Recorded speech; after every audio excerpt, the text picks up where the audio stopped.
नमस्कार, देव माझ्यावरती स्वागत आहे. आज आपल्याबरोबर श्री मकरंद अभ्यंकर सर आहेत आणि आपण आज त्यांच्या गुरूंबद्दल जाणून घेऊया. देव माझ्यावरती एक नवीन सिरीज स्टार्ट होते आहे, गुरु शिष्य परंपरा. ही सिरीज 21 जुलैपर्यंत चालणार, गुरुपौर्णिमेपर्यंत. रोज एक नवीन एपिसोड असेल. तर आपण यांच्याकडनं आज जाणून घेऊया. नमस्कार. नमस्कार. गुरु शिष्य म्हणजे आपण आजकाल बघतो की हा माझा गुरु, हा मी त्याचा शिष्य, मी त्याच्याकडं दोरा बांधलाय आणि तसा त्यांनी मला मंत्र दिलाय किंवा असं.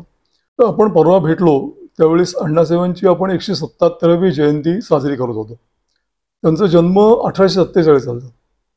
आता तात्विक अर्थाने म्हणलं तर मी एवढा कमी वय, म्हणजे 63 जरी वय असलं तरी त्यांच्या आणि माझ्या वयात तफावत, म्हणजे गुरु शिष्य कसे हा प्रश्न पडेल. तर त्याकरता आपण थोडी ऐतिहासिक किंवा त्यांची माहिती जाणून घेऊया.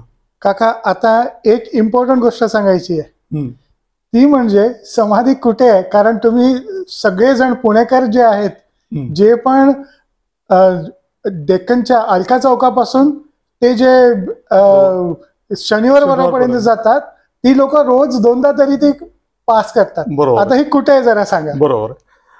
कसं असतं की हे जे महान लोक असतात ते त्यांच्या आयुष्यामध्ये प्रसिद्ध परांगमू असतातच.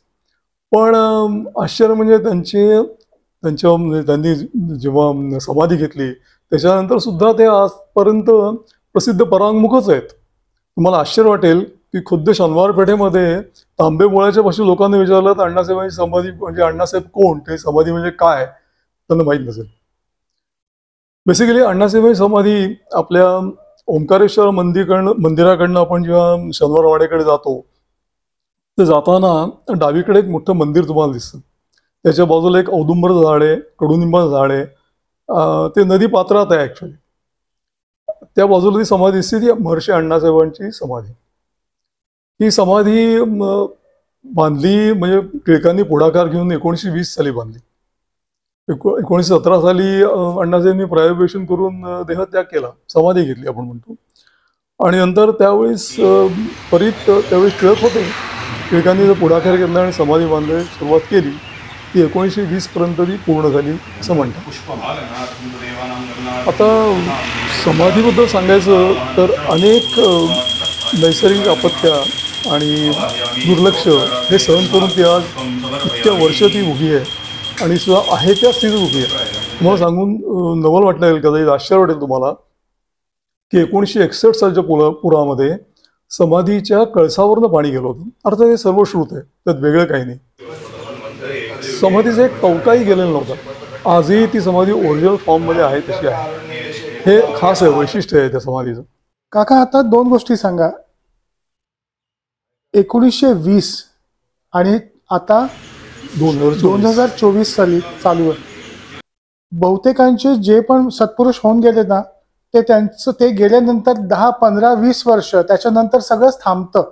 म्हणजे असं काहीतरी आहे की इतके वर्ष अजून, आता त्या दिवशी गेलो तर किती जण होते तिकडे. बरोबर. पण असं काय आहे की अजूनपर्यंत लोक तिकडे ओढली जातात. आता सत्पुरुषांचं जर चरित्र सांगायचं असेल तर आपल्याला दोन पद्धतीने सांगता येईल. एक म्हणजे हिस्टॉरिकल क्रोनॉलॉजी. ह्या वर्षी जन्माला आले, ह्या वर्षी मोठे झाले, शाळा कॉलेजमध्ये गेले, हे कार्य केलं आणि शेवटी गेले. पण दुसरी अशी पद्धत आहे की ते काय जगले. म्हणजे आता तुमचा जो प्रश्न आहे की बाबा एवढ्या वर्ष झाली, आज 107वा पुण्यतिथी उत्सव आपण त्याने साजरा केला. यावर्षी 177वी जयंती साजरी केली. तर एवढ्या 107 वर्षाचा काळ हा फार मोठा होतो. आणि असं काय आहे की ते अजूनही तेवढ्याच जिवंतपणे ती साजरी केली जाते, तेवढ्याच उत्साहाने साजरी केली जाते. म्हणजे नक्कीच काहीतरी खासियत असणार आहे. आता क्रोनॉलॉजी म्हणली तर 1847 साली त्यांनी जन्म घेतला, 1917 त्यांनी समाधी घेतली, मधल्या काळात ते कॉलेजमध्ये गेले, त्यांनी अनेक चळवळी केल्या. आपण दुसऱ्या बाजूने विचार करूया की असं काय केलं, त्यांचं असे चरित्र काय होतं की ज्यायोगे आपल्याला त्यांचं आजही स्मरण करावं असं वाटतं. आणि इव्हन असं आहे की आजही तिथे जे लोक येतात त्यांना असा अनुभव येतो की त्या समाधीवर 5 मिनिटं बसलं की त्यांचे चित्त शांत होतं.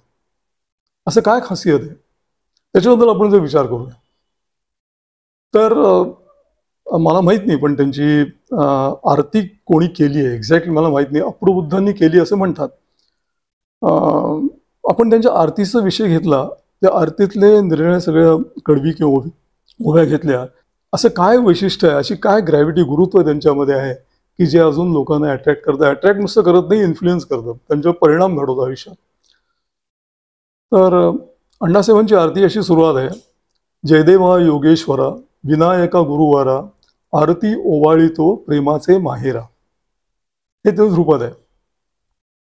आता ह्यातलं प्रत्येक शब्द हा अगदी स्पेसिफिक आहे आणि त्याला अर्थ आहे. म्हणजे अण्णासाहेबांच्या चरित्रामध्ये हे नाही असं पुढे म्हणू शकत नाही कोण. तर जयदेवा योगेश्वरा विनायका गुरुवरा. तर आपण योगेश्वर कोणाला म्हणतो? योगेश्वर आपण श्रीकृष्णाला म्हणतो. का म्हणतो? तर त्यांच्या आयुष्यामध्ये, योगेश्वर श्रीकृष्णाच्या आयुष्यामध्ये इतकी विविधता आहे. आणि नुसती विविधता नाही, तर त्यांचे कर्तृत्व इतकं अफाट आहे की त्याचे परिमाणच काही नाही. आपल्याला अण्णासाहेबांच्या चरित्रामध्ये हे सगळे पैलू दिसतील की ज्यांना रादर असं आपल्याला म्हणता येईल की त्यांच्या चरित्रामध्ये इतके अनेक पैलू आहेत. ते चतुरस्र व्यक्तिमत्व आहेत की ज्यामध्ये आपल्याला त्यांना योगेश्वर म्हणावंच लागतं. कारण त्यांच्या योग म्हणजे जुळवून घेण्याच्या, योगाच्या मध्ये योगेश्वरामध्ये बेसिकली युज धातू आहे. जुळवून आणणे हे त्यांनी किती पद्धतीने जुळवून आणलं हे आपल्याला त्यांच्या संपूर्ण चरित्रात दिसतं. म्हणून त्यांना योगेश्वर म्हणलेला आहे. जयदेवा योगेश्वरा विनायका गुरुवरा.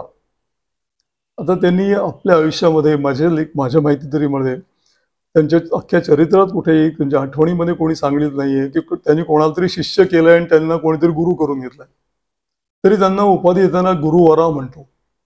हे खासियत आहे.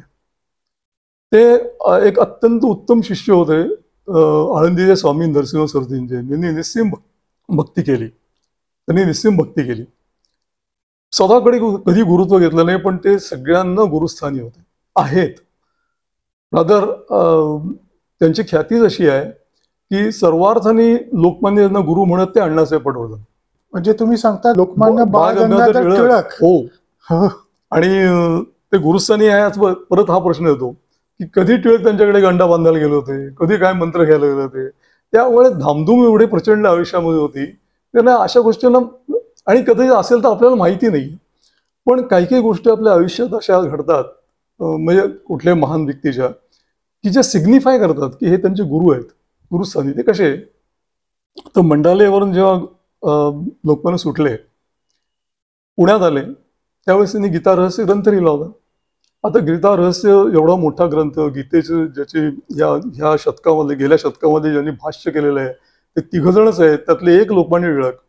आणि एवढा महत्वाचा ग्रंथ लिहिला आहे, तर स्वाभाविक आहे त्यांनी पहिली प्रत पांडुरंगाला अर्पण केली, दुसरी प्रत गणपतीला अर्पण केली आणि तिसरी प्रत अण्णासाहेबांना अर्पण केली. हे सफिशियंट आहे सांगायला की ते गुरुस्थानी मध्ये त्यांना किती होतं. बरं, त्यांच्या गुरुस्थानी ते का म्हणत? लोकमान्य टिळकांच्या सगळ्या सभास्थानी ते अध्यक्ष असत, आवर्जून असत. ज्या ज्या महत्वाच्या चळवळी लोकमान्य टिळकांनी केली त्याच्या मागे प्रेरणास्थान अण्णासाहेब होते हे सांगायला बरेच आपल्याकडे दाखले आहेत, हवाले आहेत. 1917 साली जेव्हा 2017 साली जेव्हा अण्णासाहेबांची शताब्दी उत्सव झाला तेव्हा त्या अनुषंगाने मी टिळक कुटुंबियांना भेटायला गेलो. त्यावेळेस मुक्ता टिळक होत्या. इन्सिडेंटली तेच वर्ष स्वराज्य हा जन्मसिद्ध अधिकार आहे हे जे लोकमान्यांनी घोषणा केली होती त्याचं शताब्दी वर्ष होतं. मी त्यांना म्हणालो की मी असं अण्णासाहेब समाधी मंडळातर्फे आलो आहे.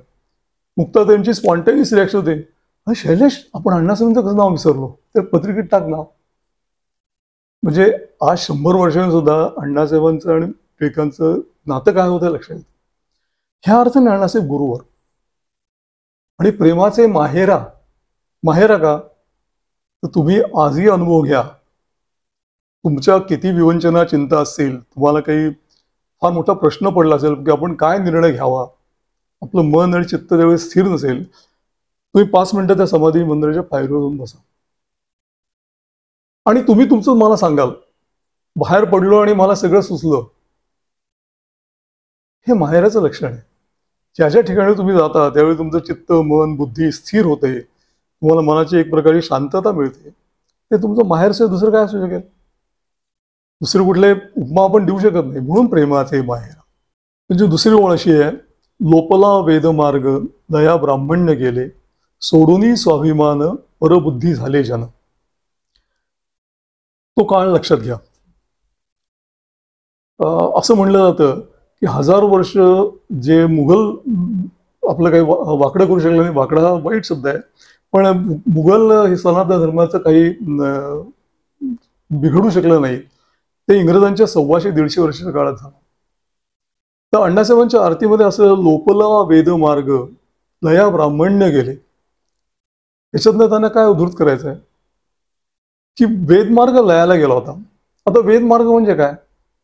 तर वेद या शब्दाची व्युत्पत्ती विद या शब्दात नव्हती, विद या धातूत नव्हती. विद म्हणजे जाणीव, जाणणे, जाणीवा जागृती करण्याचा मार्ग तो वेदमार्ग. तुमचं अस्तित्व आहे तुमच्या जाणीवांमुळे आहे. म्हणजे असं आपणच म्हणतो असं नाही, थिअरी ऑफ रिलेटिव्हिटी ते सांगते की तुम्ही आहात म्हणून जग आहे, तुमच्या जाणीवा आहेत म्हणून तर तो जो दाखवायचा मार्ग आहे तो म्हणजे वेदमार्ग.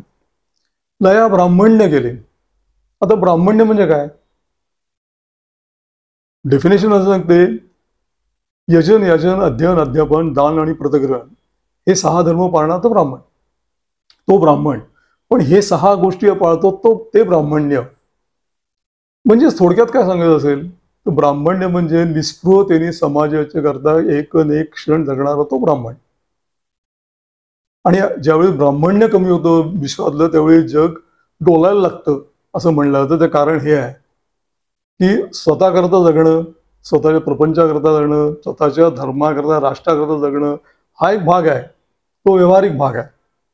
परंतु त्या पलीकडे जाऊन निस्पृहतेने फक्त समाजाकरता जगणं, माझा मी विसरून काम करणं, हे जे करतात ते ब्राह्मण्य. आणि अण्णासाहेबांचं त्यांच्या आयुष्यातले क्षण ते तसे जगले. आणि हे आपण त्याचं चरित्र बघितलं लक्षात येतं की त्या ठिकाणी त्यांचा असं नाही की अहंकार नव्हता, अहंकार होता, पण त्याची व्याप्ती एवढी मोठी होती की त्यांच्या अस्मिताची व्याप्ती एवढी मोठी होती की ती सर्व समावेशक होती. आणि म्हणून ते ब्राह्मण्य जगले. सोडूनी स्वाभिमान परबुद्धी झाले का, तो काळ लक्षात घ्या.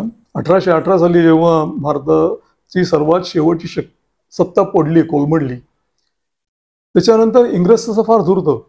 त्यांनी लक्षात आलं की इथले जे लोक आहेत हे आपल्यापेक्षा बुद्धीनी, समाजाने, सामाजिक अवस्थेनी, सांस्कृतिकदृष्ट्या किंवा एकंदर वैचारिक पातळीने खूप पुढे आहेत. त्या इंग्रजांना लगेच लक्षात आलं, कारण ते स्वतः व्यापारी होते, लुटारू होते, जगभर त्यांनी पाहिलं होतं. त्यांना लक्षात आलं की इथे काहीतरी सुपेरियर आहे.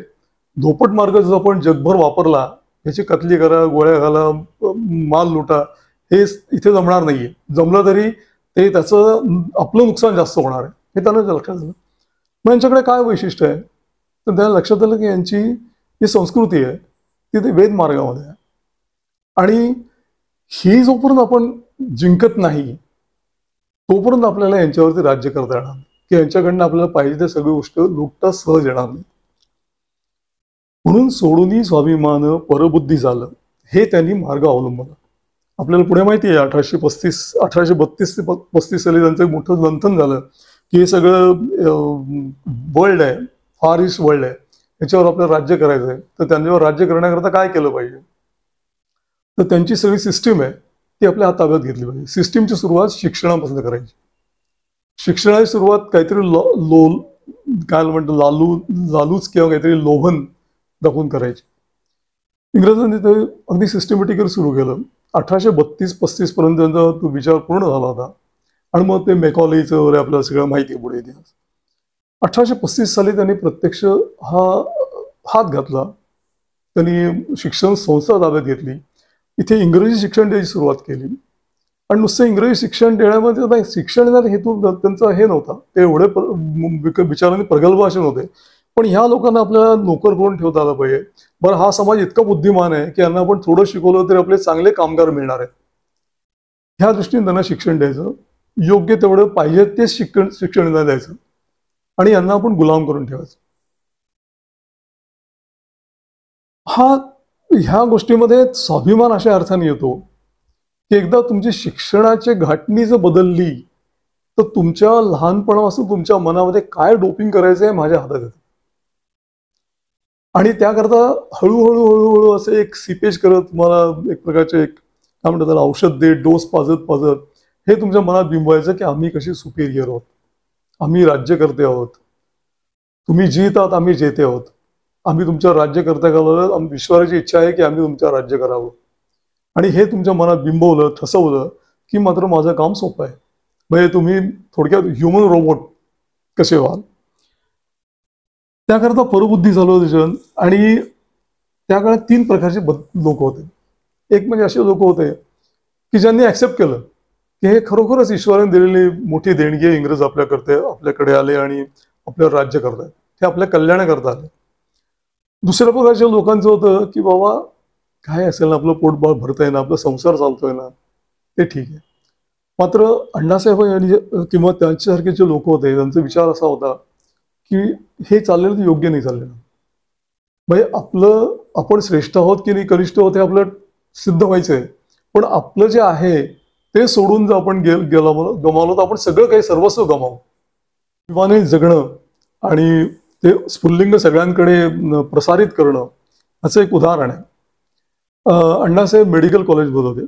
आता मधला काळ मी सांगत नाही, आता चरित्राच्या अनुषंगाने जशा गोष्टी असतील ते आपण सांगत जाऊ, कारण मी मगाशी म्हणल्याप्रमाणे आपण क्रोनॉलॉजिकली जात नाही आहोत, त्यांचं चरित्र सांगतोय.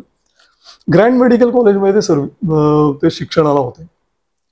तर प्रोफेसर हंट नावाचा एक माणूस प्रोफेसर त्यांना एक वर्गात आला आणि त्यांनी सांगायला लागला त्या दिवशी, बघा एडिनबरोचे विद्यार्थी आमच्या इंग्लंडमध्ये किती सुंदर जर्नल हे करतात. मग एक जर्नल दाखवायला लागले. अण्णासाहेबांना ते मनाला लागलं की एडिनबरोचे आहेत विद्यार्थी, आपणही विद्यार्थी आहोत. पुढच्या महिन्यात ग्रँड मेडिकल कॉलेज जर्नल म्हणून त्यांनी एक जर्नल काढलं आणि त्या प्रोफेसर हंटना मान्य करावं लागलं की हे सुंदर आहे, छान आहे. स्वाभिमान म्हणजे कसा, आता मला कल्पना करा, हे ग्रँड मेडिकल जर्नल जे त्यांनी छापलं किंवा दिलं त्याचा परिणाम आसमानच्या इतर मुलांवर किती झाला असेल की आपणही करू शकतो. याचं दुसरं एक उदाहरण देता येईल. असं म्हणतात की त्यावेळेस त्या काळामध्ये ताबूत जोरात चालायची पुण्यामध्ये. ताबुतांच्या मिरवणुका निघायच्या आणि आश्चर्य म्हणजे त्या ताबुतांचे जे सगळे कलाकार होते, बांधणारे होते, ते सगळे हिंदू होते. 70-75% हिंदू होते आणि बाकी मुसलमान ताबूत काढायचे. आणि दरवेळी ते हिंदू मुसलमान दंगा यांचा तो वाद निघायचा. म्हणलं ह्याच्या कुठेतरी आपण याच्यामध्ये आपला लोकांचा स्वाभिमान जागा केला पाहिजे. त्यांचा हिंदू मुसलमानच्या ऐक्याकरता आग्रह होता, कारण कुठलाही कोणीही माणूस आपला धर्म पाळत असेल म्हणून त्याचा द्वेष करावा हे काही त्यांच्या याच्यामध्ये मनामध्ये अजिबात नव्हतं. ते योग्यही नाही आहे. परंतु आपलं सगळं विचारून म्हणजे असं म्हणलं परबुद्धी झाली जन, असं करून आपलं सगळं स्वतः विचारून दुसऱ्याला नादी लागायचं हे काही योग्य नाही. म्हणून त्यांच्या मनात एक कल्पना आली. तर तुम्हाला हेही सांगून आश्चर्य वाटेल का ही कल्पना आहे की नाही मला माहीत नाही. पुणे सार्वजनिक गणेशोत्सवाची मूळ नीव अण्णासाहेबांनी टाकली. मग त्यांनी भाऊसाहेब रंगारी ठाकूर यांना हाताशी घेतलं. पहिल्या काही काळ लोकमान्य टिळकांनी पटलं नव्हतं. म्हणजे अण्णासाहेब चरित्रच असं लिहिलं आहे की ते लोकमान्य म्हणाले असे गणपती उत्सव आपण रस्त्यावर आणायचा का, सार्वजनिक आणायचा का. अण्णासाहेबांचं म्हणणं होतं की आपण सार्वजनिक स्फुल्लिंग जागवल्याशिवाय हिंदूंमध्ये जागृती येणार नाही, आपल्याला करणं आवश्यक आहे. आणि या ठिकाणी आपण पाहिजे त्या गोष्टी आपल्या पूजे अर्चेच्यात आपण सांभाळू, पण गणेशोत्सव सार्वजनिक झाला पाहिजे, शिवजयंती सार्वजनिक झाली पाहिजे. हे मूळ टिळकांनी केली, प्रश्नच नाही. त्यांचा राजकीय ताकद, त्यांची स्वतःची बुद्धिमत्ता यांनी वापर केला, पण त्याच्या मागची मूळ कल्पना ही अण्णासाहेबांची होती. म्हणून सोडूनही स्वाभिमान परबुद्धी झाले जाणं, त्याकरता काय काय करावं लागेल हे ह्या ओळीमध्ये येतं. त्यांची तिसरी कडवं आहे, हीन दिन दशा आली दुजी आशाच नुरली, देवाच्या कृपेवीण दैवहीना नुमजे ते. आता हीन दिन दशा आली दुजी आशाच नुरली. इंग्रजांनी एक तर स्वतः इथे बसवलं, प्रस्थान बसवलं आणि नंतर फक्त आणि फक्त लुटालुटच केली, फक्त लुटालुट चालू दिली. आणि त्याकरता त्यांनी पाहिजे ते सगळे हतकंडे वापरले, इतके क्रूर की ढाक्याची मलमल आपल्या मँचेस्टरपेक्षा चांगली आहे म्हणून त्या ढाक्याचे मलमल करणाऱ्या सगळ्या शेतकऱ्यांचे, कातकऱ्यांचे किंवा कारागिरांचे त्यांनी बोटं छाटून टाकली. म्हणजे त्या थराला जाऊ शकत होते, असे ते क्रूर निर्दयी निष्ठुर असे व्यापारी होते. हीन दिन दशा आली दुजी आशा तो नुरली, दैवाच्या कृपेवीण दैवहीना नुमजेते. ह्या कडव्यामध्ये आता नॅचरली प्रश्न पडतो तुमचा, तुम्हाला विचार पडेल की हीन दिन दशा आली, ही हीन दिन दशा भारताची झाली होती आणि कोणाकडे आशाच उरली नव्हती, कोणाकडे पाहावं. आणि देवाच्या आता केवळ कृपे मिळणं हे देवांना समजणं शक्य नाही, केवळ देवाची कृपा असली पाहिजे. अण्णासाहेबांचा जन्म दैवी कृपाने झालेला आहे. दैवी कृपाने कसा की अण्णासाहेबांच्या मातोश्रींना बाळ व्हायचं पण ते अकाली जायचं. आता जानकीबाई तशा तपस्वी आणि फार करारी बनवत्या स्वभावाने. तर म्हणे हे असं काय होतंय, तर त्यांना एकाने सांगितलं, एका मांत्रिकांनी, किंवा तुमच्यावर करणी झालेली आहे त्यामुळे तुमची बाळं जगत नाहीयेत, आपण एक काम करूया, मी करणी उलटून टाकतो.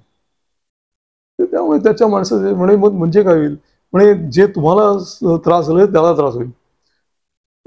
जानकीबाईंनी त्याला सपशेल नकार दिला, करणी उलटून नको, की माझी अशी इच्छा नाही की त्याच्या गतीने तो त्याचं होईल तर होईल, पण माझ्यामुळे त्याचं काही वाईट झालं असं माझी इच्छा नाही. मी माझ्या गणेशाला प्रार्थना करेन, माझ्या देवताला प्रार्थना करेन, माझी इतकी ताकद मी वाढवीन की ज्यामुळे ह्या करण्या काही करू शकणार नाही. पहा किती म्हणजे एखाद्या योगेश्वराचं आई किती उच्च दर्जाच्या विचाराची असेल हे कल्पना आपण करू शकतो. तेव्हापासून अण्णासाहेबांच्या मातोश्रींनी जानकीबाईंनी एक तपस्या सुरू केली. दर चतुर्थीला, त्या संकष्टी चतुर्थीला, काही अन्न पाण्याचं कण न घेता संपूर्ण दिवसभर जप करत, गणेशाचा जप करत प्रदक्षिणा घालायच्या. गुंडांचे गणपती, पुण्यात प्रसिद्ध गुंडांचा गणपती आहे, त्याला प्रदक्षिणा घालायच्या. अशा जवळपास 1.25 लाख प्रदक्षिणा आल्या. इतकं की काही कालांतराने त्याचे पाय सुजले. मग त्यावेळेस त्याचे पुजारी होते गुंडाची गणपतीने साक्षात केलं, बाईंना थांबावं म्हणून, त्यांना त्यांची इच्छा पूर्ण होईल. मग मी मगाशी म्हणल्याप्रमाणे त्या अत्यंत मनस्वी करारी त्यांनी पुजाऱ्यांनी जेव्हा त्यांना सांगितलं की बाबा बाई तुम्ही थांबवा, की हे गणपतीने सांगितलंय की तुम्हाला तुमच्या मनातल्या सगळ्या इच्छा पूर्ण होतील. म्हणून मग गणपती तुम्हाला सांगितलं, मला का नाही सांगितलं. त्यांनी त्यांचा क्रम चालू ठेवला आणि अशा तऱ्हेने अण्णासाहेबांचा जन्म झाला. त्यावेळेस नंतर गणपतीने स्वतः साक्षात्कार दिला. त्यांच्या पायावर तुळशीपत्राने पाणी शिंपडलं, त्यांच्या पायाची सूज गेली आणि कालांतराने अण्णासाहेबांचा जन्म झाला. इतक्या पवित्र आणि तपश्चर्येतून जन्म आलेला म्हणून अण्णासाहेबांच्या दैवहीना नुमजेते, देवाच्या कृपेवीण. आता हे हीन दिन दशा आली, त्यातनं मार्ग कसा काढणार आहे हे दैवहीनांना कळत नाही. पण देवाची कृपा दरवेळी असं जेव्हा हिंदू धर्मांवर किंवा वेद मार्गावरतीचा आघात होतो त्यावेळेस कोणी ना कोणतरी असं अद्वितीय अलौकिक व्यक्तित्व जन्माला येतं की जे हिंदू धर्माला तारून नेतं, वैदिक संस्कृतीला तारून नेतं. हीन दिन दशा घालवण्याकरता अण्णासाहेबांनी नंतरच्या काळात आपण बघू काय प्रयत्न केले. तर ते एक स्वतः मोठे क्रांतिकारक होतेच. मग अशी म्हटल्याप्रमाणे त्यांचं व्यक्तिमत्व चतुरस्त्र होतं.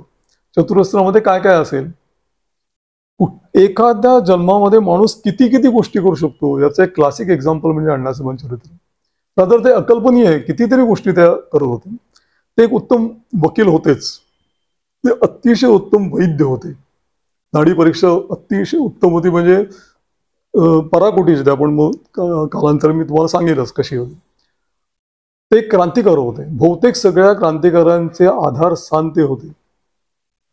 ते एक उत्तम स्वतः लेखन केलेले आहे, पण ते कुठे लेखन सदैव ग्रंथावर लिहिलेले नाहीत, पण त्यावेळेस त्यांच्या काळामध्ये जे जर्नल वगैरे पहिले त्याचं ते लेखन करायचे.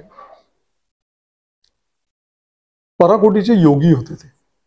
आता योगी म्हणल्यावरती आपण त्यांच्या दाढी आणि याच्या वेशभूषेवर जाऊ नये, किंवा त्यांना कोणी योगासनं प्राणायाम करताना कधी पाहिलं नाही, पण ते पूर्णत्वाला पोचलेले योगी होते. हे त्यांच्या डायरीमध्ये लिहिलेल्या वाक्यांवर लक्षात येतं. आणि तो योग मार्ग काय हे पण कालांतर बघू.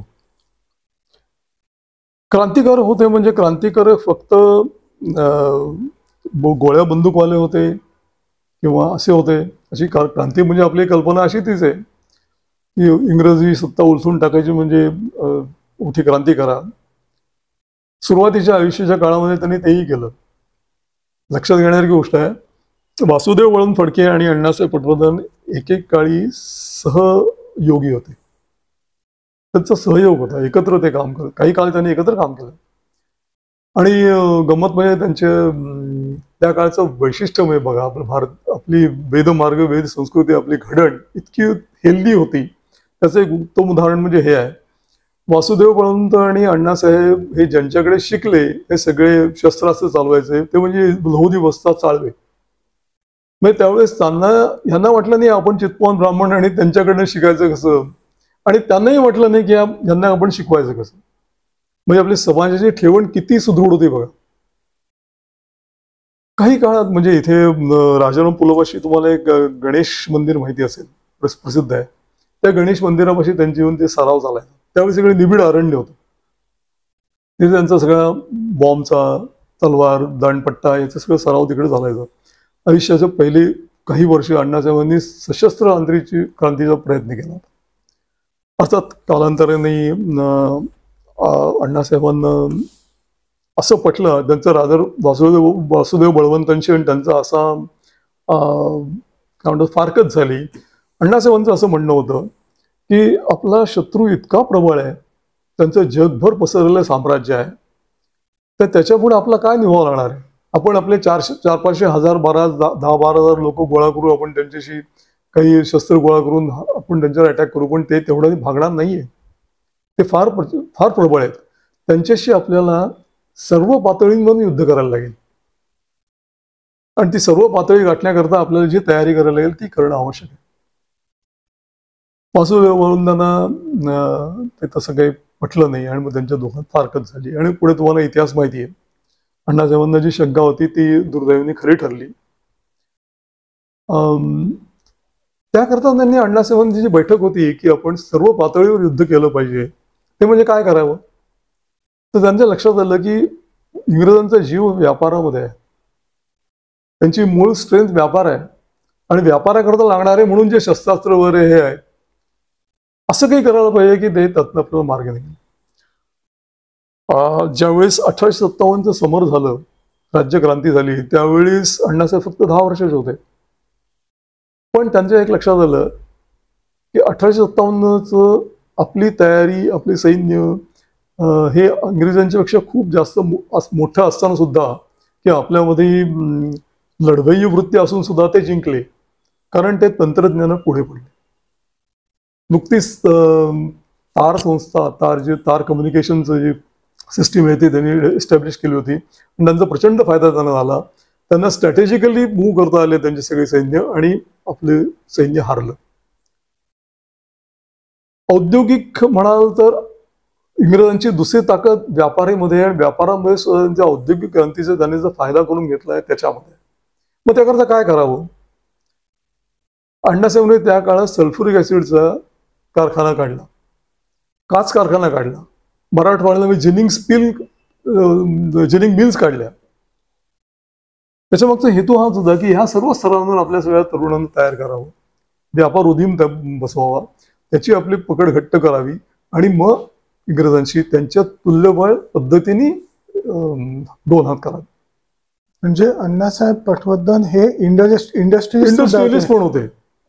म्हणजे त्यांचे मी म्हणलं ना मगाशी, त्यांचं चतुरस्त्र म्हणजे काय म्हणावं, किती आयाम आहेत त्यांच्या आयुष्याला. तर त्यामुळे हिन दिन दशा आली दुजी आशा चुनुरिली, देवाच्या कृपेविण देव हिन दिन दशा घालण्याकरता काय काय करावं लागेल ती आलेली आहे, ती कशी घालवायची त्याकरता हे बंदूक आणि तोफा आणि बॉम्ब यांनी होणार नाही नुसतं, त्या पलीकडे जाऊन आपला प्रयत्न करायला लागला. ती स्टेज अजून यायची आहे. तुमचे 2 हात करायला तुम्हाला ताकद तर पाहिजे. हे अण्णासाहेबांच्या ही म्हणून मी म्हणतो, ही आरती इतकी चपखल आहे की त्यांचं सर्व चरित्राचं सार या आरतीमध्ये आहे. तिचं पुढचं हे आहे, जाणुनी पुण्यग्रामी महाराष्ट्र पुण्यभूमी ब्राह्मण्य मूर्तिवंत दावेले आचरोनी. आता इथे परत एकदा ब्राह्मण्य शब्द आलाय. जाणून हे सगळं जाणली त्यांनी, ही दिशा आली, त्याच्याकरता मार्ग काय हे सगळं जाणलं.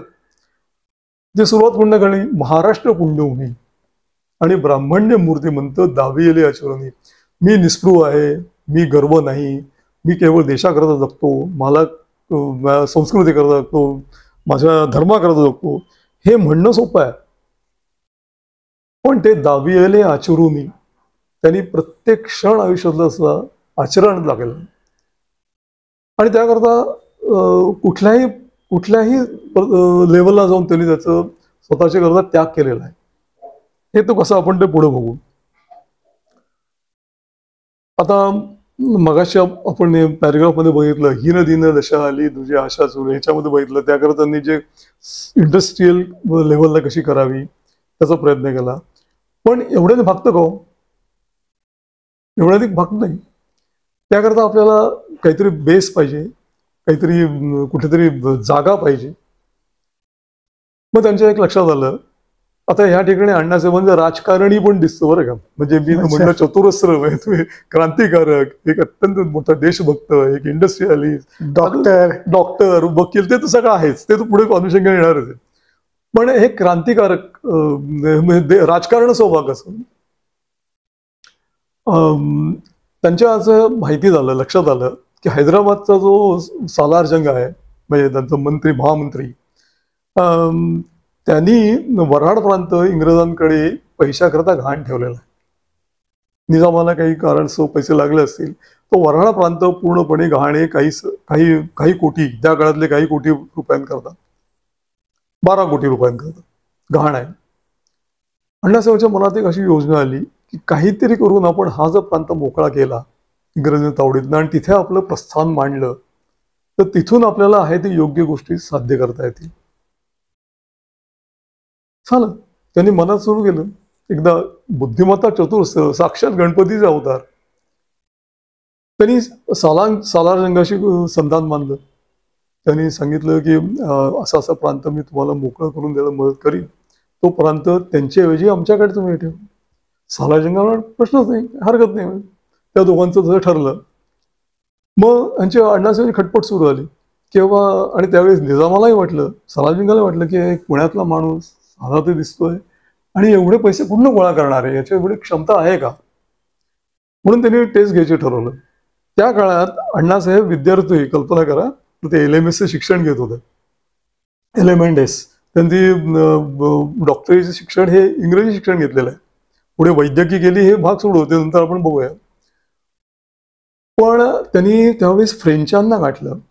त्यांना सांगितलं की मी बॉन्ड लिहून देतो, मला काही दाखवायला म्हणून पैसे एवढे द्या. आणि ते दाखवायला किती? 2 कोटी रुपयाची तजवीज करा. आणि 2 कोटी रुपयाची तजवीज त्यांनी केली. दादा 2 कोटी म्हणता त्या काळात 2 कोटी म्हणजे पगार लोकांचा 2 रुपये आणि 4 रुपये होता. त्यावेळेस 2 कोटी. मला विशेषपणे माझ्या मध्यंतरी माझ्या वडिलांच्या आजोबांची डायरी बघत होतो मी. माझे आजोबा त्यावेळेस अख्ख्या मावळात हायस्ट पेड होते. ते भिराला नोकरीला होते, डॉक्टर होते ते. त्यावेळेस त्यांना 120 रुपये पगार होता. 1920 सालची गोष्ट आहे. 120 रुपये कोटी आणि थोडं मागे गेलं तर आज ह्या 120 ची किंमत रुपये कदाचित 12च असेल अण्णासाहेबांच्या काळात. हा, ते पण. मग 2 कोटी रुपये उभे केले त्यांनी, उभे केले. आणि फ्रेंचांनी त्यांना विश्वास वाटला. हे विशेष आहे. तुम्ही आम्ही मागायला गेलं 200 रुपये कोणी दिले की नाही गॅरंटी नाही, पण ते 2 कोटीची त्यांना गॅरंटी वाटली. त्यांनी ती हे दिली, हुंडी दिली. आणि सालार जंगाचा माणूस, रुस्तम नावाचा माणूस होता, त्यांनी पाठवलेला. त्यांनी बघितलं, तो एकदम प्रभावित झाला की खरंच या माणसावर स्ट्रेंथ आहे. तो गेला, मला सालार जंगांकडे सांगितलं की आहे, व्हॅलिडिटी आहे. मग दोघांची तारीख ठरली. एका विशिष्ट तारखेला जाऊन अण्णासाहेबांनी भेटायचं. पण इंग्रज, तसं मी म्हटलं ना, अत्यंत पाताळतंत्री. त्यांनी काय काय केले असेल, त्यांना लक्षात आलं की असं काहीतरी चाललेलं आहे. आणि हे जर झालं तर फार मोठं खिंडार पडेल. वऱ्हाडाचं स्ट्रॅटेजिकली तुम्ही कल्पना करा, वऱ्हाड पान किती महत्वाचं आहे. वऱ्हाड म्हणजे तुम्ही आपले एरिया कुठला म्हणता तुम्ही? यवतमाळ, तो सगळा तो वऱ्हाड पान. ते इंग्रजांच्या काळात त्याला बेरार म्हणायचे. वऱ्हाडचा अपभ्रंश स्ट्रॅटेजिकली किती महत्वाचा आहे. अत्यंत सेफ प्रांत आहे तो, भारताच्या मध्यभागावर पडतो. आणि तिथनं जे काय होईल ते सगळं भारतावर प्रसारित होईल आणि प्रभाव टाकणार असेल. तर असा प्रांत जो आपण सोडता कामा नये. मग काय करावं? एक तारीख ठरली. अण्णासाहेब भेटणार सालार जंगाला, त्यांचं देवाणघेवाण होणार, करार होणार, त्याप्रमाणे ट्रान्सफर होणार प्रॉपर्टी. आणि अण्णासाहेब पुण्यातनं निघाले. त्या ठिकाणी त्यांच्या आयुष्यातली मोठी काळाटणी मिळणार होती, हे त्यांना माहिती नव्हतं. सळसळचं रक्त, क्रांतिकारक, राजकारण, देशाकरता काहीही करायचं, म्हणजे सर्वस्व झोकून करायचं ही त्यांची तयारी मनाची. पण त्यांचे गुरु नरसिंह सरस्वती स्वामी महाराज आळंदीचे जायच्या आधी त्यांना ते भेटायला गेले. कसं असतं की हे सत्पुरुष असतात, जे त्रिकाला ज्ञानी असतात. त्रिकाल ज्ञानी म्हणजे त्यांना भविष्य, भूतकाळ, वर्तमान या तिन्ही गोष्टी त्यांच्या पलीकडे पोहोचलेल्या असतात. ते त्यांनी परमिशन मागायला, परमिशन म्हणण्यास सांगायला गेले अण्णाचं की मी असं असं चाललोय. तर महाराज फक्त त्यांच्याकडे हसले, म्हणे अरे बाबा आता हा काळ नाही आहे, करू नकोस ते. क्रांतिकारक ना, सळसळ रक्त, नाही मी जाणार, करायचंय मला, माझं ठरलंय. महाराज फक्त हसले, म्हणाले एक काम कर, जाशील तसं येशील, पण येताना कंची स्वामी रामचंद्र यांना भेटायचं विसरू नकोस. अण्णासाहेबांनी तुमचं दर्शन घेतलं, नमस्कार केला, आले. बाहेर गाणगापूर जाणार होता हैदराबाद. तिथे गाणगापूर पाशी गेल्या गेल्या त्यांना बातमी आली की सालारजंग गेला. अचानक कॉलराने गेला. असं म्हणलं जातं की इंग्रजांनी त्याला संपवलं. कारण हे झालं असतं तर फार विचित्र होतं आणि ते होऊ द्यायचं नव्हतं. अण्णासाहेब तसे निराश झाले, कारण एक फार मोठी योजना हातातनं गेली. तसंच तिथे राजे व्यंकट परमाळ नावाचा एक शेजारच्या राज्यातला होता, तिकडे पण त्याने जायचं होतं. पण हरकत नाही, अण्णासाहेब तिथे गेले. ते बातमी कळल्यानंतर ते तसे महाराजांनी सांगितलं होतं की ह्यांना अजून भेटा, रामचंद्र यांना अजून भेटा, कंची स्वामींना. म्हणून अण्णासाहेब तिकडे गेले आणि त्या मधल्याच्या काळात व्यंकट परमाळांचं जे संस्थान होतं त्याच्याबद्दल पण अशा दुर्घटना झाली आणि तेही होऊ शकलं नाही. तर ह्या निराशेतनं पण ते यांच्या रामचंद्र यांकडे थांबले. आता या ठिकाणी विशेष बघा कसं असतं, दाखला असा आहे की ह्या मोठमोठ्या क्रांतिकारकांना, राज्यकर्त्यांना किंवा या धुरीणांना त्यांच्या गुरूंनी वेळच्या वेळी हिंट दिलेली असते, त्यांना मार्गदर्शन केलेलं असतं. काहींनी ते मानलेलं असतं आणि काहींनी ते मानलेलं नसतं. आता या ठिकाणी टीका नाही करायची, पण यातनं अर्थ घ्यायचा आहे की सद्गुरू सत्पुरुष सांगतात त्याला अर्थ कसा असतो. महाराजांनी सांगितलं होतं की जाऊ नकोस, पण जाशील तसं येशील, येताना मात्र भेटून ये. अण्णासाहेब विसरले नाहीत. ते जाशील तसे येतील म्हणजे महाराजांनी ओळखलं होतं हे होणार नाहीये. पण ते व्यंकट परमाळांना भेटले, त्यांच्या आयुष्याची पूर्णपणे कलाटणी मिळाली. असं म्हणतात की स्वामी समर्थांनी वासुदेव भगवंतांना सांगितलं होतं की तुझी तलवार टांगून ठेव तिकडे, हा काळ नाहीये. कारण हे सत्पुरुष ओळख असतं ना. हीन दिन दशा आली, ही कशामुळे आलेली असते? तुमचे पापा असतात ना, तुम्ही गर्तेत का गेलेला आहात? असं शक्य होणार नाही की तुम्ही सशक्त आहात, सर्व तुम्ही योग्य न्याय पद्धतीने किंवा प्रकृतीचे सर्व नियम पाळून आलेला आहात आणि मग तुम्हाला कोणी हल्ला केला आणि तुम्ही जिंकला, असं शक्य नाहीये. काहीतरी चुका झालेल्या आहेत. म्हणजे हा काळ नाहीये. आपल्याला तपश्चर्या करून आपली आत्मिक आणि काय म्हणतात त्याला आध्यात्मिक ताकद वाढवणं आवश्यक आहे. ते करणं आवश्यक आहे आणि त्याकरता लागेल त्या सगळ्या गोष्टी तू करायला पाहिजे. जेव्हा काळ येईल तेव्हा आपण करू, पण आत्ता तो काळ नाही. तसं वासुदेवांना सांगितलं, तसं लेले गुरुजींनी बाबू अरविंद घोषांनाही सांगितलं होतं. बाबूजींनी पाळलं. ते पांडिचेरी जाऊन राहिले तर राहिले, शेवटपर्यंत ते आधी पिस्तूलवालेच क्रांतिकारक होते. अण्णासाहेब पिस्तूलवालेच क्रांतिकारक. 4 वर्ष तिकडे राहिले. त्या काळात इथे बातम्या जो तिकडे आहेत, पण तिथे कोणाकडे काय करतायत कोणालाही माहीत नव्हतं. रामचंद्र अय्या यांच्याकडे असताना अण्णासाहेबांना घटसर्पाचा त्रास झाला.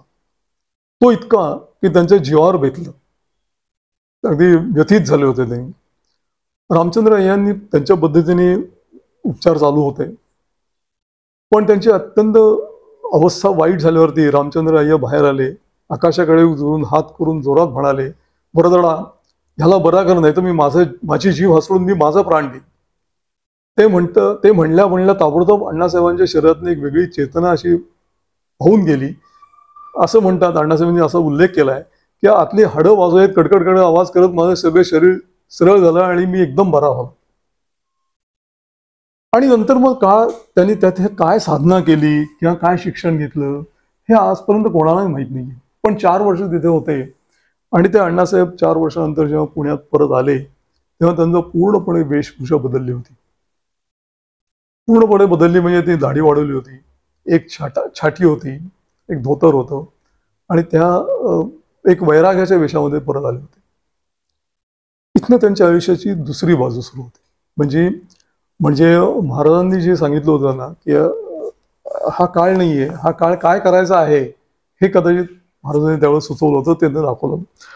अण्णासाहेब म्हणतात की जेव्हा त्यांनी विचारलं की असं काय झालं की तुमच्यात बदल झाला, ते अण्णासाहेब म्हणायचे की अरे महाराजांनी मला सगळा पट उघडून दाखवलं ना पुढे काय होणार आहे, मग त्या पलीकडे काय आहे. तसंच त्यांनी 2 पत्रके केली. किरण आणि डेक्कन स्टार हे 2 वर्तमानपत्रे मुंबईमध्ये सुरू केली. ते शिक्षणाकरता अर्थात मुंबईमध्ये गेले होते. त्याची गोष्ट कालांतर मी सांगेन. किरण आणि डेक्कन स्टार ह्याचंच पुढे केसरी आणि मराठामध्ये कन्व्हर्जन झालं. ते त्याचा जो काही प्रसार करायचा होता ना त्या वर्तमानपत्रातर्फे त्यांनी बराच काळ केला. किरण आणि डेक्कन स्टार हे त्यांचं एक काय म्हणता येईल आपल्याला सार्वजनिक जागृतीचा एक भाग होता ते करण्यात. आता आपण मगाशी म्हणलं की जाणूनी पुण्यग्रामी महाराष्ट्र पुण्यभूमी ब्राह्मण्य मूर्तिमंत दाबियले आचरोनी. म्हणजे ब्राह्मण्य आहे त्यांनी आचरून दाखवलंय. केवळ जन्माने ब्राह्मण आहे म्हणून मी ब्राह्मण नाहीये. तर ब्राह्मण्य म्हणजे काय आणि त्याचं समाजाला किती आवश्यकता आहे. तर तुम्हालाही प्रश्न पडेल बरं का की ब्राह्मण्य म्हणजे खरोखर असं असतं का हो. तर माझ्या पाहण्यात आजही लोक असे आहेत की जे पूर्णपणे स्पृहपणे समाजाकरता जगत असतात किंवा त्याचे जे 6 धर्म ब्राह्मणाचे म्हणतात यजन याजन अध्ययन अध्यापन दान आणि प्रतिग्रहण हे जे 6 धर्म पाळणार तो ब्राह्मण हे कटाक्षाने पाळणारे लोक आजही दिसतात. तर त्या काळात तो काळ तर वेगळा होताच. अण्णासाहेब त्याचे आग्रही होतेच. ते त्यांनी करून दाखवलं. पण ते करताना काय करावं मग निस्पृहता किंवा हे कशी करता. तर ह्या ठिकाणी अण्णासाहेबांचे उत्तरार्ध आपण लक्षात घेऊ आयुष्यातला. जसं मी मागाशी म्हणाल्याप्रमाणे अण्णासाहेब परत आले तेव्हा पूर्णपणे त्यांच्यात अमूलाग्र बदल झाला होता. ते आता पूर्वीसारखे एक राजघराण्यातले पटवर्धन मोठ्या असे तोऱ्यात राहणारे असे राहिले नव्हते. अण्णासाहेब आता एक अत्यंत तेजस्वी परंतु साधे राहणीचे आणि असे योगी पुरुष झाल्यासारखे भासत होते.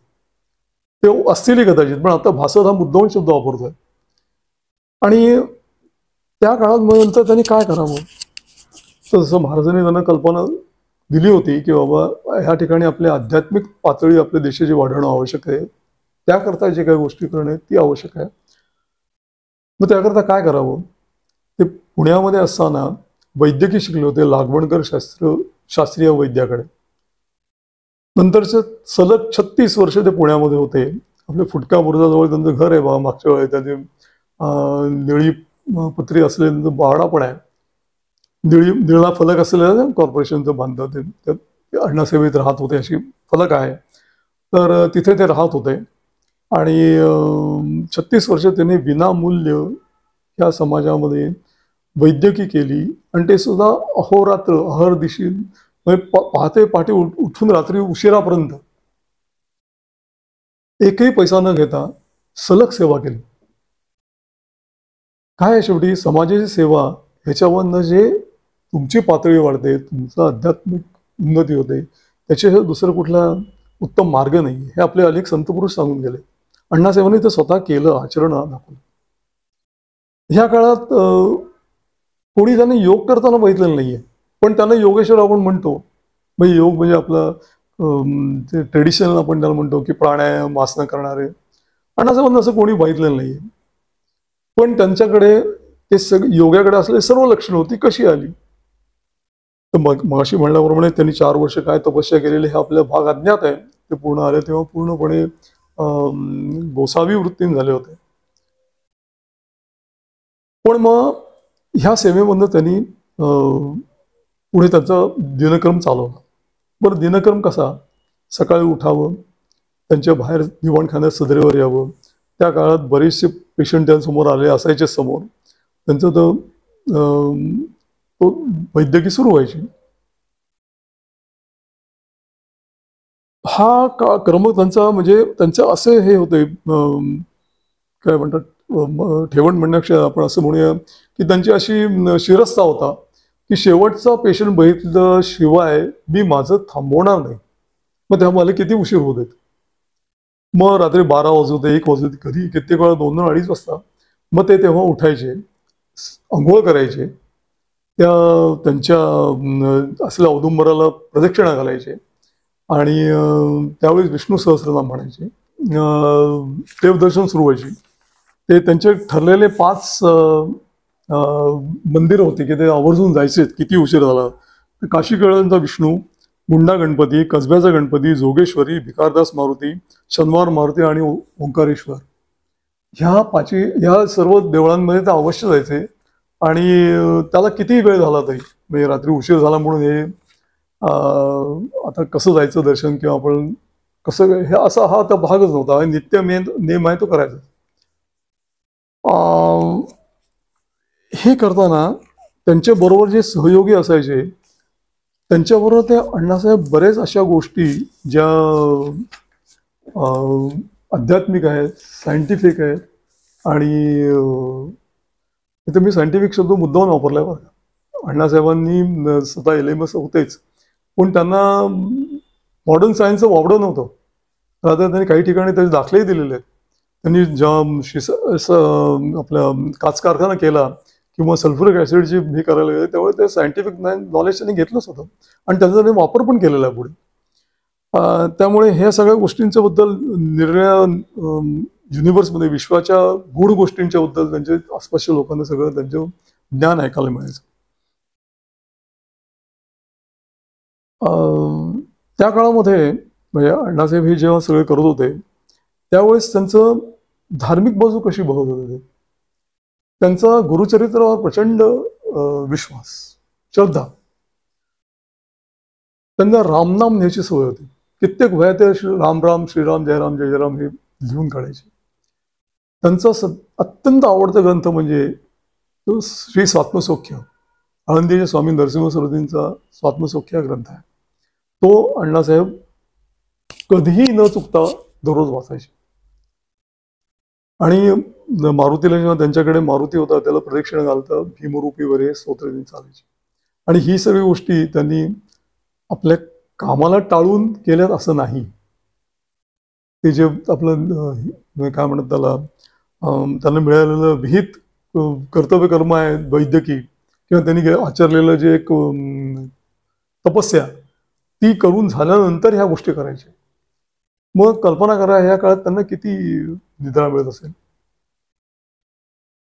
लोक असं म्हणतात त्या काळात त्यांच्या की त्यांनी कित्येक दिवस कोणी झोपलेलं पाहिलं नाही. ठीक, योगेश्वर म्हणजे आहार निद्रा भय या गोष्टीवर पूर्णपणे कंट्रोल मिळालेला माणूस. निद्रावरती पूर्ण तर कंट्रोल होता. आहार म्हणजे किती हे मगाशी सांगितल्याप्रमाणे शेवटचा पेशंट गेल्यानंतर ते आंघोळ करायचे आणि समजा भूक असेल तर ते छोटा दशमीचा तुकडा घेऊन खायचे. सकाळी उठले कधी तर 4 गुडदाणीचे दाणे खायचे.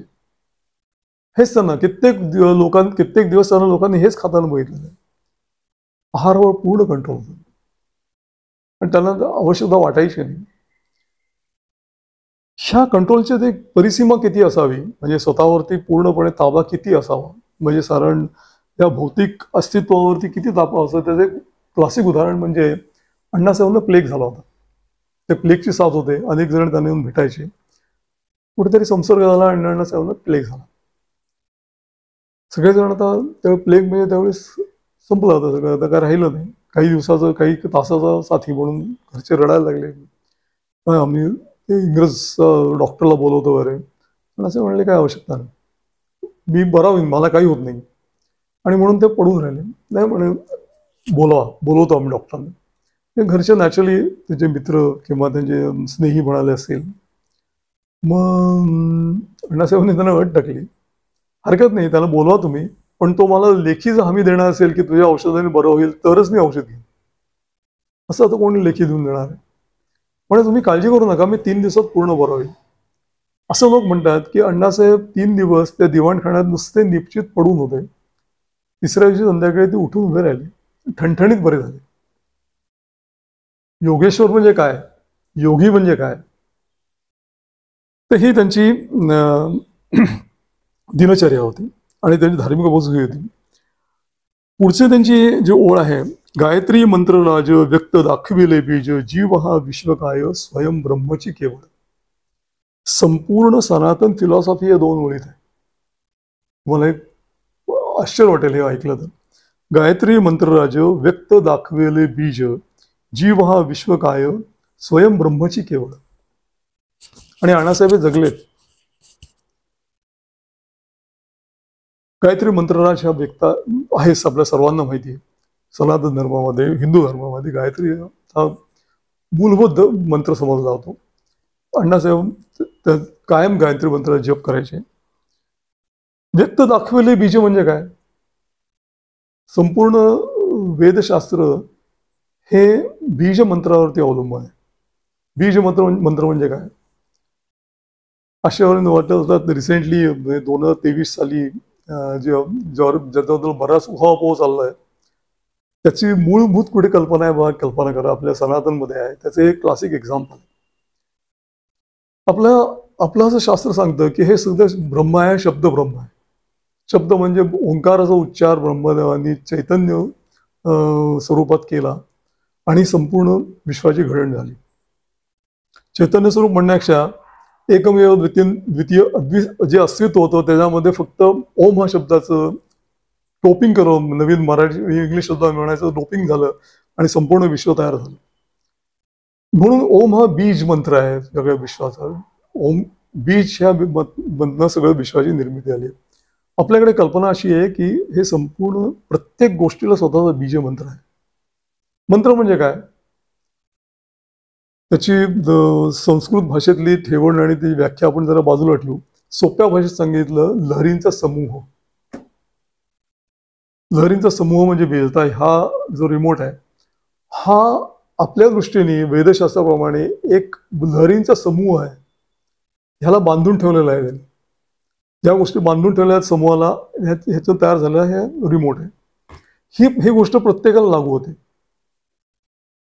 आणि व्यक्त दाखविले बीज म्हणजे प्रत्येक गोष्टीचं बीज हे ज्याचं तुम्हाला कंट्रोल मिळाला तर ह्या प्रतिसृष्टी निर्माण करायची तुमची ताकद निर्माण होते.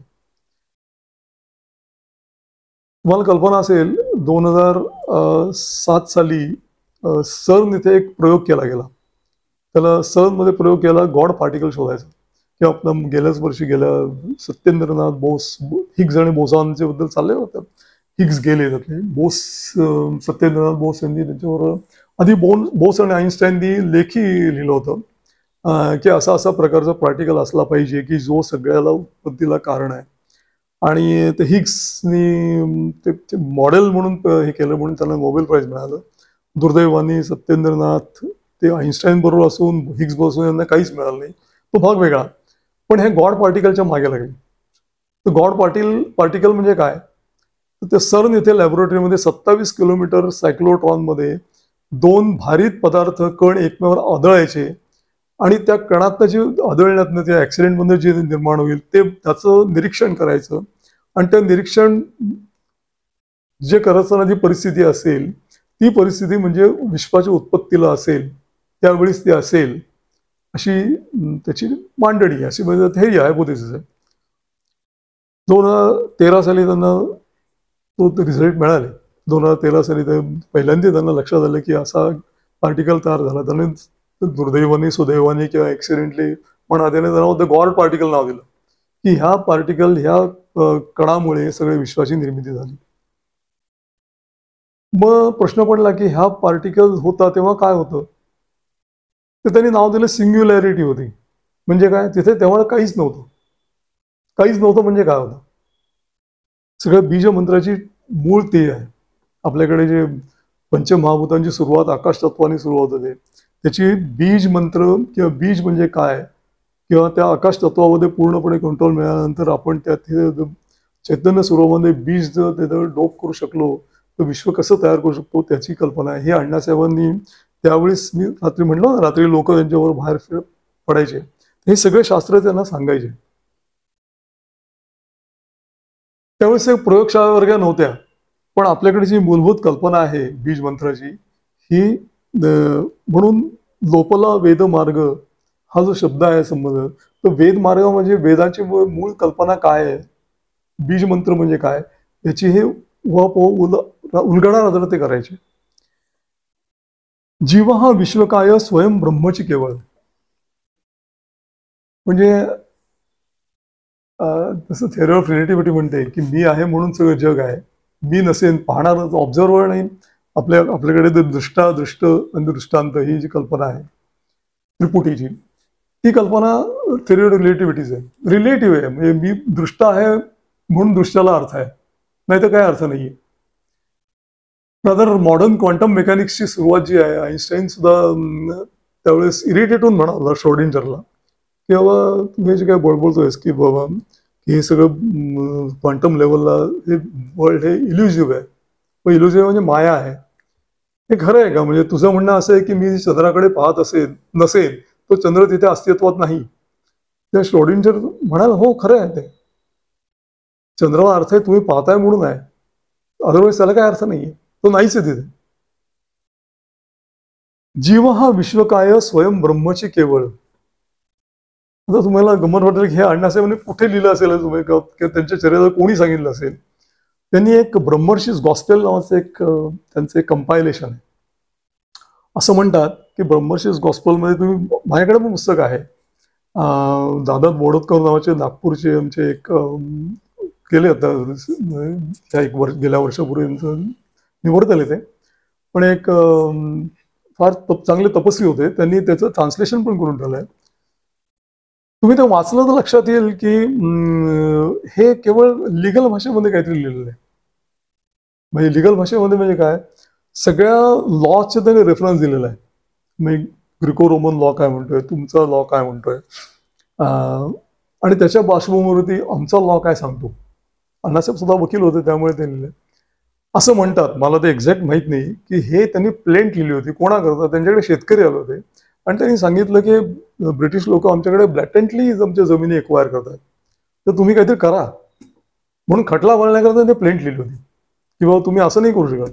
राजाचीही कर्तव्य, राजाचा धर्म आहे, प्रजेचीही कर्तव्य, प्रजेचा धर्म आहे.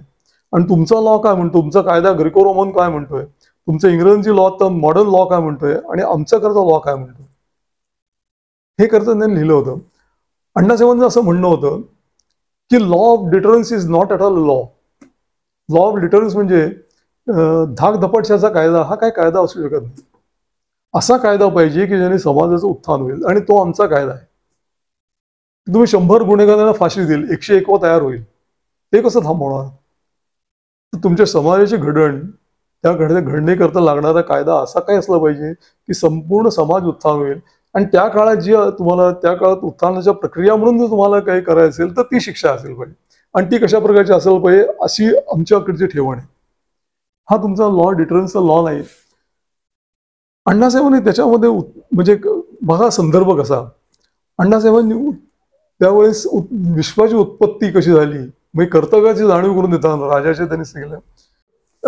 चराचरात कणाकणामध्ये ईश्वरी अस्तित्व आहे किंवा आपला जीव आहे हे म्हणण्याकरता अण्णासाहेब, हे सिद्ध करण्याकरता अण्णासाहेबांनी एक दाखला दिलाय, म्हणजे प्रोसेस ऑफ क्रिस्टलायझेशन.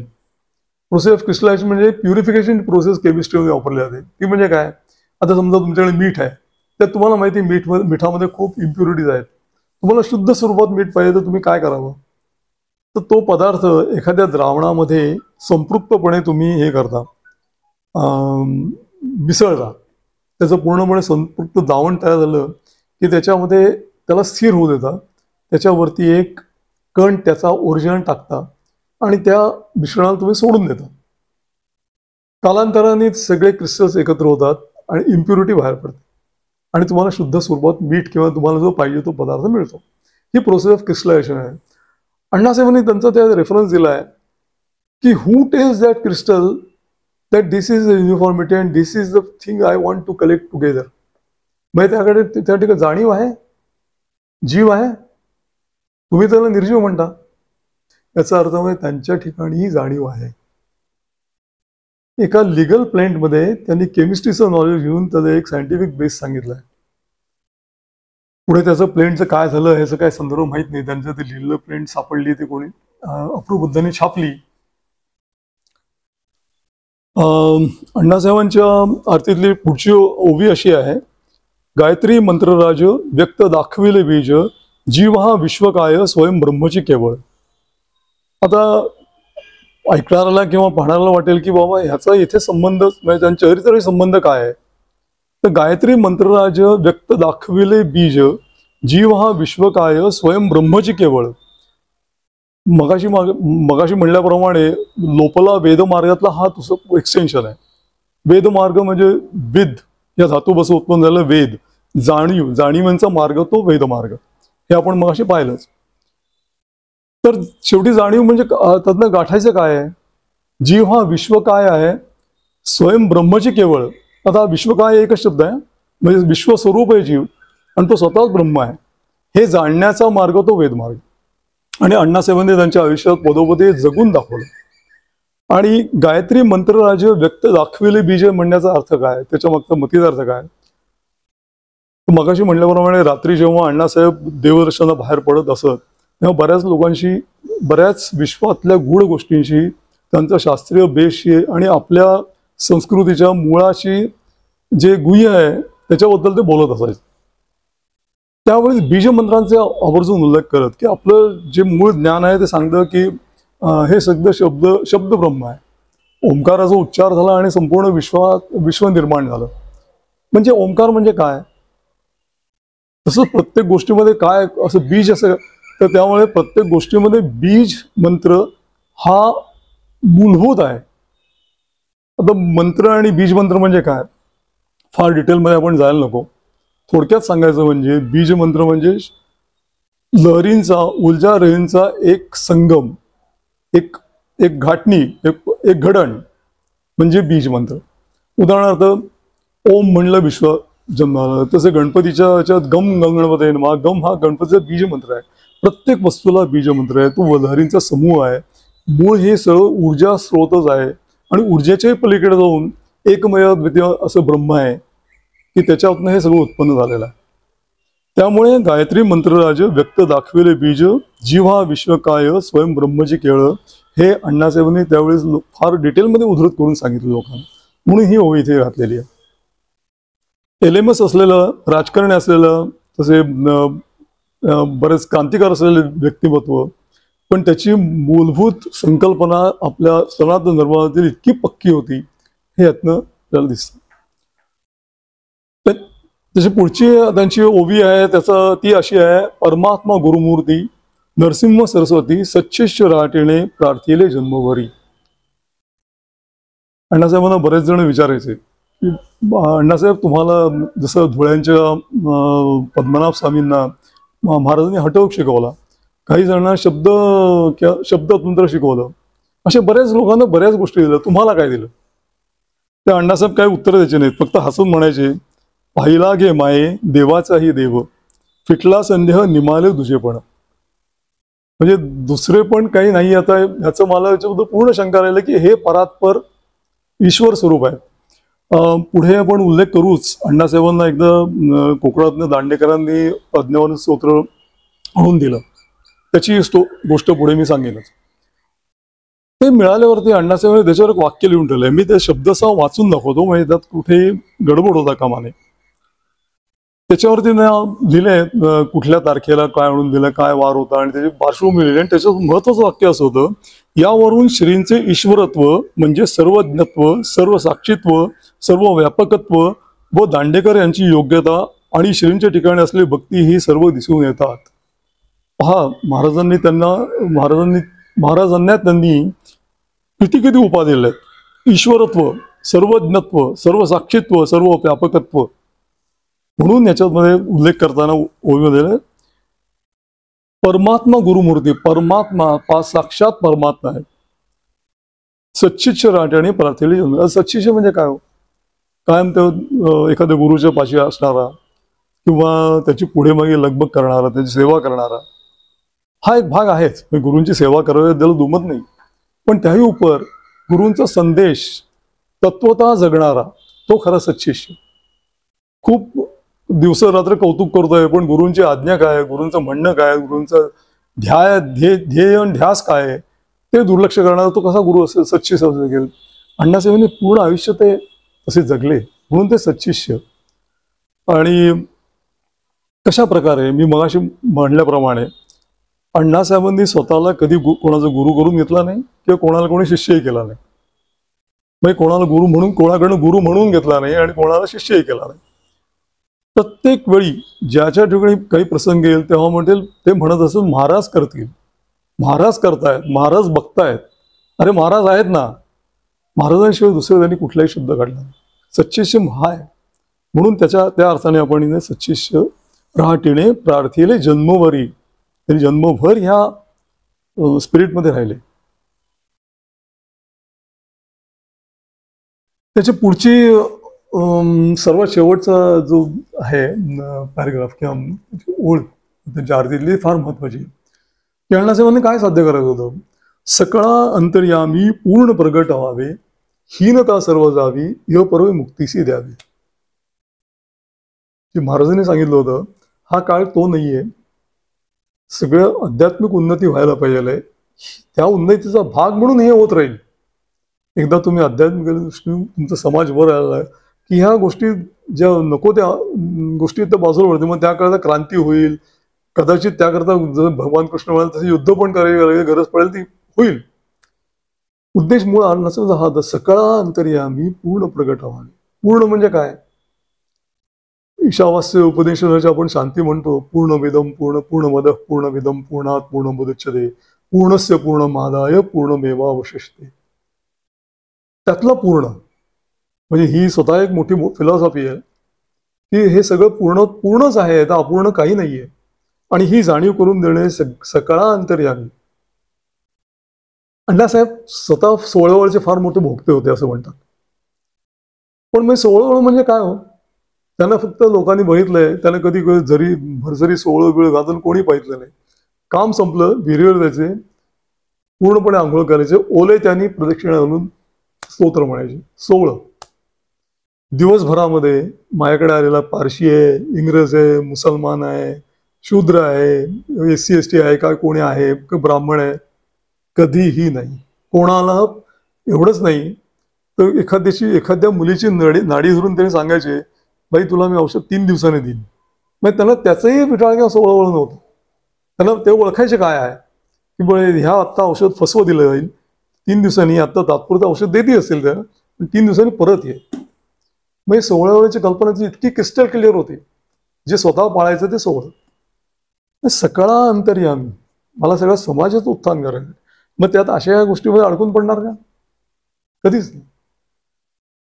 स्वतः अण्णासाहेब फार फार पुरोगामी होते त्यांच्या वेळात. कल्पना करा त्या काळामध्ये अण्णासाहेबांना सल्फ्युरिक ऍसिड आणि काच कारखाने आणि हे करायची गरज पडली.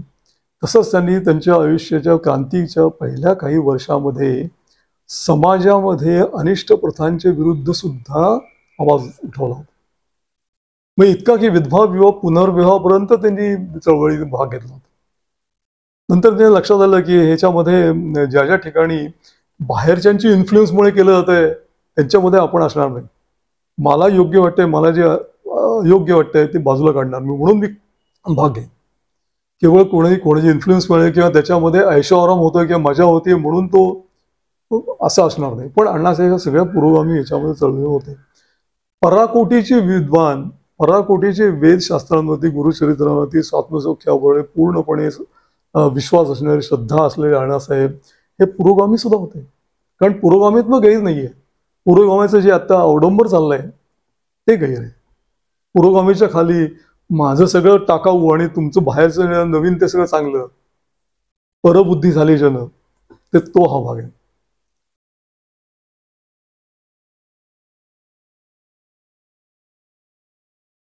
अध्यात्मावर नवनवीन माहिती मिळवण्यासाठी देव माझा चॅनलला सबस्क्राईब करा. पोस्ट आवडल्यास लाईक करा, शेअर करा. कमेंटमध्ये श्री गुरुदेव दत्त लिहायला विसरू नका.